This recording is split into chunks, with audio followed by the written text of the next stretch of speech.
Hello guys, अगर आप लोग को मेरे वीडियोस पसंद आ रहे तो मेरे वीडियोस को लाइक कर दे, शेयर कर दे, मेरे चैनल को सब्सक्राइब कर दे। इन म्यूजिक शॉर्ट्स एंड के पिछले एपिसोड के एंड में इनमें देखा था कि हमारे यांगी थोड़ी देर ट्रैवल करने के बाद फाइनली 1000 बीस्ट माउंटेन के यहाँ पर आ जाते हैं और वहां पर आने के बाद वहां पर की सीनरी देखते हुए अपने मनी मन सोचने लगता है कि मैं वहां पर यानी मेरे सेट के अंदर रहकर ट्रेन कर सकता हूँ और ग्रो भी कर सकता हूँ। पर यहाँ पर दिक्कत की बात है कि अभी के लिए मेरे पास इतना समय बिल्कुल ही नहीं बचा है, क्योंकि यहाँ पर 3 महीने के बाद वो ली क्यूंग उसे मुझे फिर से लाइफ एंड डेथ अरीना में फाइट करना है और उस डेथ मैच के अंदर अगर मुझे सर्वाइव करना है तो मुझे कम से कम तब तक 10th लेवल के ऊपर तो पहुंचना पड़ेगा और उसके लिए यानी इतना जल्दी पहुंचने के लिए मुझे काफी सारे लाइफ एंड डेथ सिचुएशन को फेस करना पड़ेगा, तभी मैं इतना जल्दी इंप्रूव कर पाऊंगा। इसीलिए मैं यहाँ पर आया हूँ और उतना ही नहीं बल्कि मैं आगे जाकर 1000 बीस्ट माउंटेन का कोर यानी 1000 स्नेक फॉरेस्ट के यहाँ पर जाने वाला हूँ और वो काफी ज्यादा खतरनाक प्लेस है। अगर वहां पर जाने के बाद मैं फिर से जिंदा वापस लौट आएगा तो इसका मतलब है कि मैं तब तक काफी ज्यादा ऑलरेडी स्ट्रांग बन चुका हूँ। ये सोचता ये सामने की तरफ जा ही जा रहे थे, तभी इसके पीछे एक बंदा जाता है और आप बंदा आने के बाद बोलने लगता है कि बच्चे मुझे ऐसा लग रहा है कि तुम भी हमारे तरह 1000 स्नेक फॉरेस्ट के अंदर जाने वाले हो। ये सुनने के बाद वो बंदा पीछे मुड़कर देखने लगता है। तब यांग देखने लगता है कि वहां पर एक बंदा नहीं बल्कि 4 बंदे होते हैं और उनमें से मेन वाला बंदा बोल रहा होता है कि बच्चे अगर तुम अपने आप को इम्प्रूव करने के लिए मिडिल एज के उस फॉरेस्ट के अंदर जा रहे हो तो मेरे बात मानो, वहां पर बिल्कुल ही मत जाओ, वो भी अकेले। अगर तुम सच में फिर भी जाना चाहते हो तो हमारे साथ चले जाओ, हम तुम्हें प्रोटेक्ट भी करेंगे और थोड़ा बहुत मटेरियल तुम्हें भी देंगे, तब तुम्हारे पास भी पैसे आ जाएंगे। ये सुनने के बाद हमारे यांग अपने मनी में सोचने लगते हैं कि ऐसा लग रहा है कि ये लोग वहां पर मटेरियल्स और पैसे के लिए जा रहे हैं। अगर ऐसी बात तो मेरे लिए ये अच्छी बात है, क्योंकि मैं कितना भी स्ट्रांग हो और कितना भी मेहनत करने के लिए पूरी कोशिश करूं तब भी मैं अकेला वहां पर कुछ भी उगाड़ नहीं पाऊंगा। अगर ये सारे लोगों के साथ वहां पर चले जाओ तो मेरे जिंदा बचने के चांसेस काफी हाई हो जाएंगे। और वैसे भी यहाँ पर मैं मटेरियल्स के लिए या पैसे के लिए नहीं आया हूँ बल्कि अपने आप को इम्प्रूव करके और भी ज्यादा ताकतवर बनने के लिए आया हूँ। तो इसलिए अगर ये सारे मटेरियल्स ये लोग ही ले ले तो तब भी मुझे फर्क नहीं पड़ने वाला। और ये सोचने तुरंत बंदे हमारे यांगे बोलने लगते हैं कि ठीक है भाई, मैं तुम लोगों के साथ आने के लिए तैयार हूँ। ये सुनने के बाद वो अट्टा कटा वाला बोलने लगता है कि हाँ, मेरा नाम मीगो है और मेरे टीम में आने के लिए तुम्हारा शुक्रिया। और उतना ही नहीं बल्कि मैं ही इस टीम का लीडर हूँ, तो इसलिए आपसे मैं तुम्हारे भी लीडर रहूंगा, तो इसलिए मेरे बात तुम्हें मानना ही पड़ेगा। ये सुनने के बाद हमारे यांगे ठीक है बोले थे। इसके बाद वो लीडर एक एक करके सारे लोग को इंट्रोड्यूस करने लगता है। पहले एक लड़की होती है उसको इंट्रोड्यूस करने लगता है और उसका नाम किंग हंग होता है, पर सारे लोग उसको सिस्टर किंग बुलाते हैं और ये 9th लेवल का कल्टिवेटर है। इसके बाद वो लीडर एक और बंदे की तरफ दिखाते हुए बोलने लगता है कि इस बंदे का नाम ब्लैक ही है और ये 9th लेवल का पीक लेवल का मास्टर है और वो एक तलवारबाज है, वो भी काफी अच्छा तलवारबाज है। और उतना ही नहीं बल्कि अभी के लिए मेरे टीम के अंदर यही स्ट्रांगेस्ट बंदा है। और ये सुने तुरंत बाद ये बंदा सामने की तरफ आ जाती है। इसके बाद बोलने लगता है कि मेरा नाम जी1 है और ये लोग ये सब बोल रहे हैं कि वो ब्लैक ही सबसे स्ट्रांगेस्ट बंदा है, पर ऐसा बिल्कुल भी नहीं है, क्योंकि इस टीम का स्ट्रांगेस्ट कल्टिवेटर मैं हूँ और मैं भी 9th लेवल के ऊपर जा चुका हूँ और उतना ही नहीं बल्कि आगे जाकर इनिएट लेवल के ऊपर भी जाने वाला हूँ। और ये बोलने के बाद ये जी1 उसके और भी पास आकर बोल रहा होता है कि तुम्हें देखकर मुझे ऐसा लग रहा है कि तुम स्वाट सेट के डिसेबल हो। अगर ऐसी बात हो तुम अभी किस लेवल के ऊपर हो? ये सुनने के बाद हमारे यांगे बोलने लगता है कि नहीं, तुम्हें कोई गलत फहमी हो चुकी होगी, मैं स्वाट सेट का कोई भी डिसेबल बिल्कुल भी नहीं हूँ। ये सुने तुरंत बाद ये जी1 हंसते हुए बोलने लगता है कि अगर ऐसी बात हो बच्चे, मेरे बात मानो, तुम फिर से वापस चले जाओ और उसके बाद काफी साल ट्रेनिंग करने के बाद फिर से वो यहाँ पर आ जाओ, क्योंकि अभी के तुम्हारे कल्टिवेशन के साथ तो तुम्हारे पोजीशन के साथ तुम यहाँ पर आओगे तो तुम हमें स्लो डाउन करोगे, तो इसलिए मेरे बात मानो, वापस चले जाओ। ये सुनने के बाद हमारे यांगे मुस्कुराते हुए बोलने लगते हैं कि ठीक है भाई, अगर तुम लोगों को मैं नहीं चाहिए तो मुझे भी तुम लोग बिल्कुल नहीं चाहिए, तो इसलिए मैं तुम लोगों को जब तक वो 1000 स्नेक फॉरेस्ट नहीं आ जाए तब तक मैं तुम लोगों को फॉलो करता रहूंगा और एक बार वो फॉरेस्ट आ जाए तब वहां पर हम लोग अलग हो जाएंगे और उसके बाद तुम लोग अपने रास्ते और मैं अपने रास्ते चले जाऊंगा। ये सुनने के बाद लीडर मी को बोलने लगता है कि अगर ऐसी बात हो, तुम्हारे डिसीजन यही है तो हमारे साथ तुम भी आ जाओ और उतना ही नहीं बल्कि हमारे साथ मास्टर क्लियर करने में हमारे मदद करो। और तुम अच्छी तरह से हमारा मदद करोगे तो जब हम लोग अलग होने वाले होते हैं तब मैं तुम्हें पैसे दूंगा। इस ऑफर के बारे में तुम्हारा क्या ख्याल है? ये सुनने के बाद हमारे यांगे बोलने लगते हैं कि ठीक है भाई, मुझे ये ऑफर मंजूर है, मैं तुम्हारा मदद करूंगा। और इसके बाद तभी शीश उड़ा है। कुछ देर बाद का वो लोग ऐसे बात करते करते सामने की तरफ जा ही जा रहे थे, तभी हम एक पेड़ के ऊपर एक सांप को मुंह करते हुए देखते हैं और वही सांप अगले सेकंड के अंदर हमारे यांगे को ओवर अटैक करने के लिए काफी तेज से बनने लगती है और इसका बनक लग जाते हैं सिस्टर किंग को, इसलिए चिल्ला के बोलने लगते हैं, पर हमारे यांगे कुछ भी जवाब नहीं देते, इसीलिए सिस्टर किंग ही वहां पर आ जाते हैं। इसके बाद एक ही अटैक करके उस सांप को पूरी तरह से टुकड़े टुकड़े कर देते हैं। इसके अगले सेकंड बाद वहां पर काफी सारे सांप आ जाते हैं। इसके बाद वो सारे लोगों को पूरी तरह से सराउंड कर लेते हैं। इसे देखने के बाद लीडर बोलने लगता है कि तुम लोग चौकन्ने रहना, क्योंकि मुझे ऐसा लग रहा है कि 1000 स्नेक फॉरेस्ट के अंदर की स्नेक से, पर मुझे ऐसा लग रहा है कि कुछ रीजन की वजह से ये सारे सांप उस फॉरेस्ट से बाहर आकर हंट कर रहे हैं और ये सारे सांप को देखने के बाद हमारे यांग की थोड़ा फट जाती है। इसे देखने के तुरंत बाद सिस्टर किंग उसको अपने पास बुला लेते हैं। इसके बाद बोलने लगते हैं कि यांग तुम कहीं भी मत जाना, मेरे पास ही रहना, क्योंकि मैं तुम्हें प्रोटेक्ट करूंगी। इसके बाद वो सारे सांप इन लोगों के ऊपर अटैक करने के लिए सामने की तरफ कूदने लगते हैं। इसे देखने के तुरंत बाद ही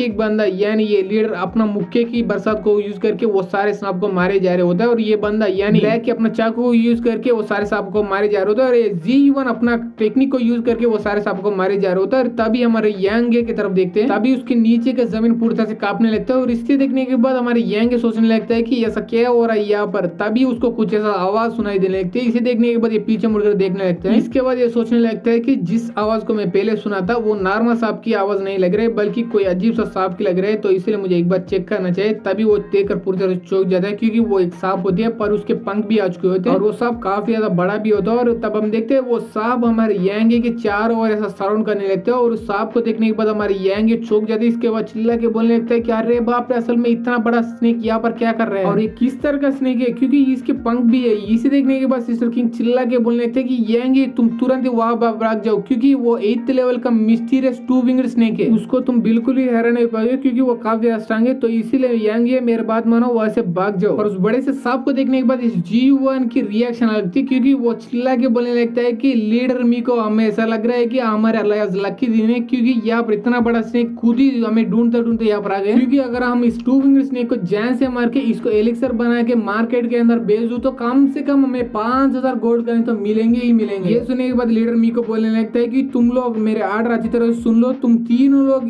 एक तरफ से यानी अलग अलग डायरेक्शन से उस बड़े से स्नेक को अटैक करो, और तुम लोग अपना पावर को होल्ड बैक करने की या कंजर्व करने की कोशिश भी मत करना, क्योंकि इतना बड़ा और खतरनाक सांप को हराने के लिए हमें अपना पूरा जोर देना पड़ेगा। ये सुनने के बाद टी के लीडर बोल के ये ब्लैक अपना चाकू को लेके काफी तेज से उस बड़े से स्नेक के पास जाता है, और उसके बाद उसके सिर के ऊपर एक जोरदार अटैक कर देता है। और उसे देखने के तुरंत बाद ही ये G1 भी उस स्नेक के पास जाता है, और उसके बाद एक जोरदार अटैक अपने टेक्निक को यूज करते उसके बॉडी के ऊपर कर देता है। और उसके बाद भी वो बिल्कुल नहीं रुकता, क्योंकि एक और स्वार्ड से वो एक अटैक कर देता है उस स्नेक के ऊपर। इतना सारा अटैक करने के बाद भी उस स्नेक के ऊपर घंटा भी फर्क नहीं पड़ रहा होता। इसे देखने के तुरंत बाद हमारे यांगे कोई पूरी तरह से फट जाती है। इसके बाद ये अपने मन ही मन सोचने लगता है कि मुझे नहीं लगा था कि 8th लेवल का बीस इतना ज्यादा खतरनाक और इसके डिफेंस इतना ज्यादा हाई होंगे कि 3 9वें लेवल के कल्टिवेटर्स मिलकर भी उसको चोट बिल्कुल ही नहीं पहुंचा पा रहे हैं। और तभी हमारे एपिसोड यहीं पर खत्म हो जाती है।